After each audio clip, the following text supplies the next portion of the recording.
আগামী এই মাসের 12 তারিখের ভিতরে 17 এবং 18তম আমাদের যে যৌক্তিক যে দাবি একটি বিশেষ বিজ্ঞপ্তি দিতে হবে।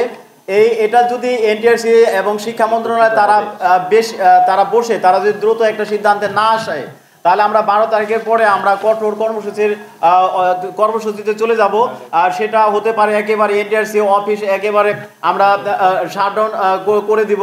কেননা আমাদের যে আমরা যারা আছি, আমরা 739 জন 17তম এবং 18তমদের মাঝে যে সংখ্যাটা রয়েছে, আমরা টোটালি একেবারে আমরা ফ্যামিলি থেকে আমরা অনেকটা ডিসকানেক্টেড হয়ে গেছি।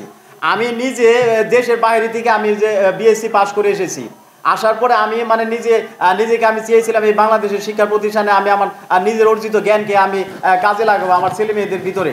এখন আমার যে সার্টিফিকেট আমি এখন কি করব? আর আমি আইসিটি সাবজেক্টে আমি ফার্স্ট হয়েছি আমার সাবজেক্টে, যখন আমার বয়স ছিল 31 বছর।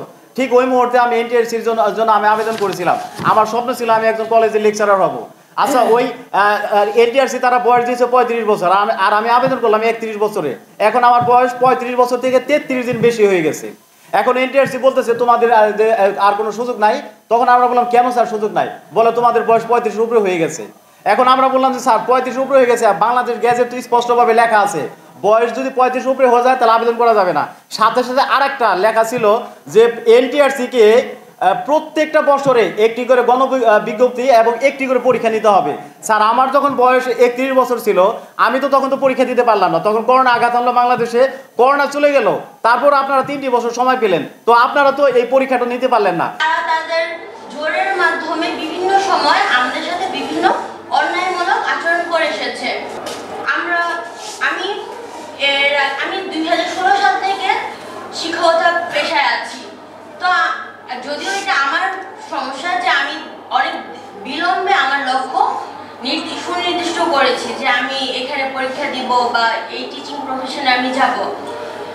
আপনাদের সার্কুলার অনুযায়ী এখানে কোনো নির্দিষ্টকরণ ছিল না যে এখানে রেজাল্টের পর থেকে আপনারা বয়স গণনা শুরু করবেন।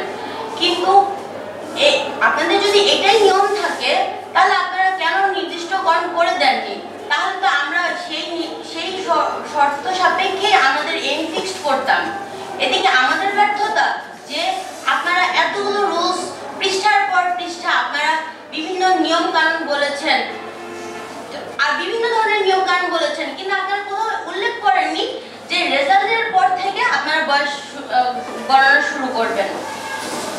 তাহলে কি আমরা ধরে নিতে পারি যে আপনারা মানে আপনাদের জোরের কারণে বা আপনাদের ক্ষমতার কারণে যখন যেটা বলবেন আমরা সেটা মেনে নিতে হবে?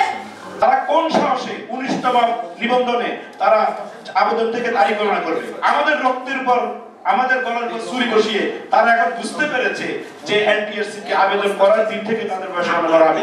এনটিআরসি যদি 19তম নিবন্ধনে 35 বছর কাউন্ট করে যেদিন আবেদন করবে সেদিন থেকে, তাহলে তার আগে আমাদের 17তম 18তমদের যে আমাদের প্রায় 1000 ভাই বোনদের রক্তের উপর দিয়ে তারা কোনো সিদ্ধান্ত নিতে পারবে না। আগে আমাদের সমাধান করতে হবে।